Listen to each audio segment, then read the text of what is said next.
We need to think also about giving a chance to everybody. And this is what is about esports. We give that opportunity, and they were superstars in their country. So this story this is what people like.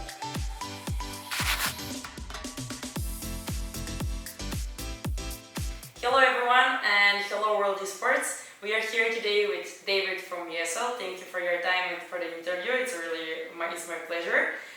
Firstly, I would like to start with the introduction, and so the audience will let you know better. Tell us more about yourself. What are you doing? How long are you in the esports world? Okay, so I'm David Neichel. I'm in charge of public and international affairs for the IESF Faceit group. Actually now we merge with Faceit. Well, I'm in the games and esport industry since 25 years. But let's say the first 20 years were mostly games at game developers like Electronic Arts, Activision Blizzard. So I had to do a little bit with esport, but then I moved to the other side of the force with joining ESL in 2017. So it's quite a big journey, 25 years in esports and Yes. gaming. Yes. You're playing games? Yes, I do when I have time. Yeah, which game is your favorite? My favorite game actually is the one I play with my kids because it's more fun. So even things like Mario Kart, etc. Yeah. So this is more fun. Of course, when you play alone, I don't know. The last one I spent some time on would be Cyberpunk. But yeah, I have a long list of games I want to do when I will have time. I'm sure about that. You said that you were transitioning somehow from only games to the WorldEsports and actually the ecosystem. So how was the transition, and what do you like better, working with publisher and only the video games, or this one right now with the ESL Faceit group? Actually, right now I would say esports because it reminds me of games also 25 years ago or even more. Because it's the same spirit. So it's a new industry, it's a new frontier, it's something that is in the making. So it was a similar spirit, I would say, in games when I joined gaming, and then it became, I would say, very organized and very a bit more boring at some point. So you can find the same spirit of bringing something to life with esports, so that's what I like actually. I like more the spirit of things that are not so organized, but still in the making, where you can have an impact. Actually, that's what matters the most. Actually, just now you explained the tournament structure and everything that is happening when you're organizing the competition in esports. You're as a ESL Faceit group, you're organizing tournaments all the time and the pro leagues and everything. Can you tell us more about that and how is everything going? Yeah, so the company is actually pretty large now. It's mostly around what you described. It's organizing different circuits and tournaments and platform, and it's mostly about, let's say, our mission is very much creating the ecosystem, helping the ecosystem to come to life for different games. And if you look very, very well, ESL is since 25 years. Has been always around, so with StarCraft, with League of Legends, with Rainbow Six, Counter-Strike, so most of the esports, also just the WorldEsports, most of the esports movement has been done by passionate people. So I would say what brings people together is the passion. If you really look back also, that's something I like. You look back at the very beginning, just the end of the 90s, beginning of this century, what people like ESL and others were just doing was helping people to do LAN parties, connect their PC, you were bringing your PC to a place, and you had the possibility to play multiplayer because most of the games didn't have the multiplayer function. Now it's something that is quite normal in every game, and you can compete with almost anyone, so which is great.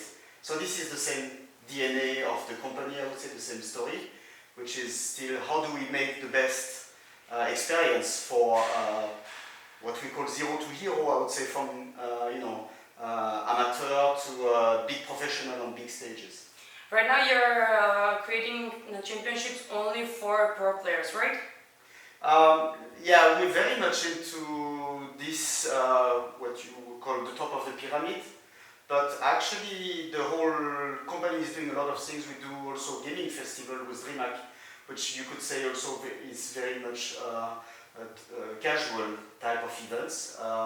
And we also do through the platform, so Faceit mostly, but also ESL Play, competitions where anyone can participate. But yes, the whole ecosystem though is very much, it's like a tree. You cannot have the tree if you don't have the roots, So, and I think what a lot of people around the world are doing, like federation, etc., about making sure that the community can grow, and there are a lot of opportunities for people to participate to different events. It is very important. So, of course, people like to see, the big. It's like in football, the big players, the big prize money, the big stadium event full of audience. But this is only the result of a large movement.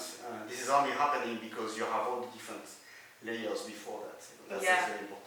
For example, like, what is your opinion? Do you think that the pro players are willing to or liking to represent their countries also and participate in and represent their national federation in our tournaments? Because as you mentioned, the football players, they're playing the top tier 1 players, but they're representing, Ronaldo is representing Portugal, and a lot of other football players are representing their countries. What is your opinion about it?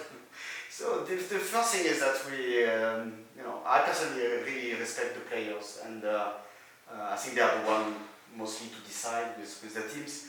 I'm sure, and I know that most of them have also the pride. If there is occasion to represent their countries, they will take it. It's also interesting to see that esports is different than a lot of other sports, because you can have teams which are a lot of different nationalities playing together. I think that's a big difference. If you take traditional sports, you are limited with the geographical place where you train in a club in your village or your city, and then you do to regional level, national, etc. Esports is no barriers and no borders. And you cannot. We can play together in a team even if we are not in the same place, which is weird, but that's also something we need to take into account, that it is a different DNA than the normal, let's say, that what we know from a traditional sport. This being said, I think there is, I hope there will be also more and more national competitions, and I'm sure that people, some good players will be very happy to represent their countries. It's a question of schedule. So we need to make sure also that there is not too much, because the teams are also, very busy schedules. We have to make sure also that there is not too many competitions for the players, also about their well-being, etc. So this is more about, how this gets organized, I think, between the different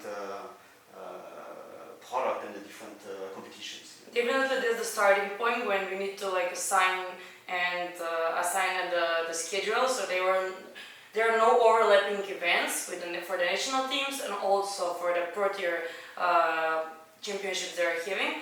And I think that the one thing that you mentioned, that they can participate and just represent their nation, but also they can play with a little different nations. So that's a plus in the esports, because they're the networking, they're playing with everyone, they're uniting, and the main goal in esports is uniting diversity and everything. So this is really a plus for the esports world. Yes. And definitely I think that the starting point is the most important, and that is coming from us, so not the players. No, yes, and I think we can do better also in planning ahead. If you look at, maybe we don't need the World Cup every year, but if it's coming, every second year, etc., I don't know, this could be also thinkable, but the whole industry, I think we can do much better in planning in advance, and making sure also that for each game, there is also multiple year calendar, which is quite prepared in advance. That will help a lot also for host cities, that will help a lot also, etc. But that should be discussed also together, I would say, with the teams and the players. I think they are also in the first, in the first place to participate to the discussion.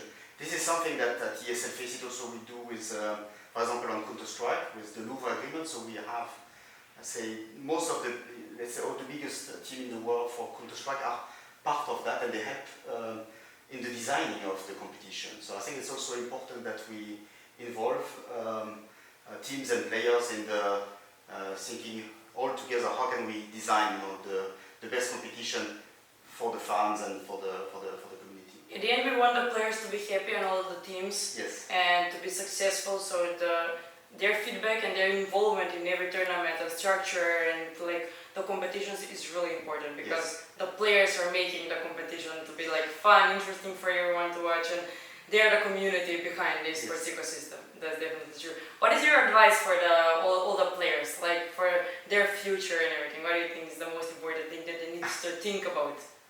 I think they need to think about retirement at some point.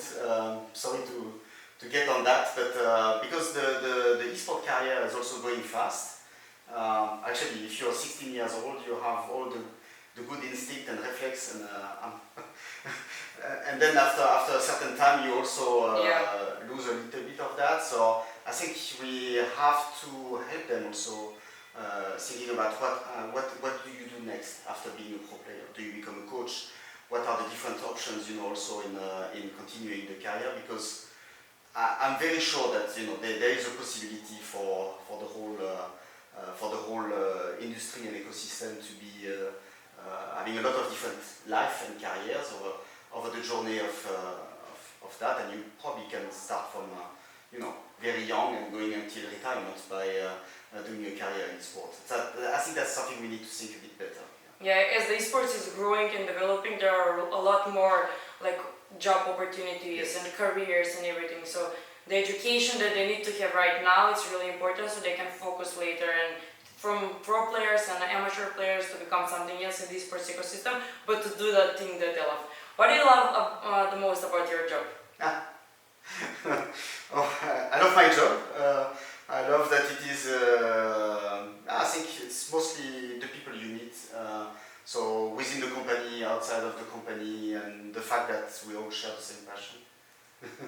Okay, thank you for your time today, and thank you for the interview. It was my pleasure. Thank you very much, and good continuation. Yeah, thank you. Thank you.